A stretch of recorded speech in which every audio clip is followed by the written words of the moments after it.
صبر کیا ہے؟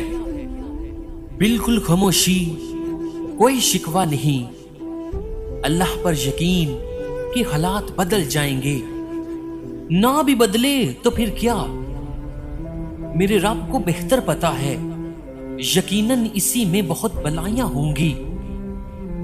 پر صبر کب آتا ہے؟ اللہ سے قربت بڑھنے پر، یقین ہونے پر۔ جس کو یقین آ جائے اللہ پر، اس کی حکمتوں پر، اس کے فیصلوں پر، وہ کبھی نہیں ٹوٹتا، کبھی نہیں گرتا اور کبھی نہیں جھکتا۔ بہت سے لوگ اللہ کو ایک مانتے ہیں پر وہ اللہ پر یقین نہیں رکھتے، وہ اللہ کے فیصلوں کو قبول نہیں کرتے اور مایوس ہو جاتے ہیں، ٹوٹ جاتے ہیں۔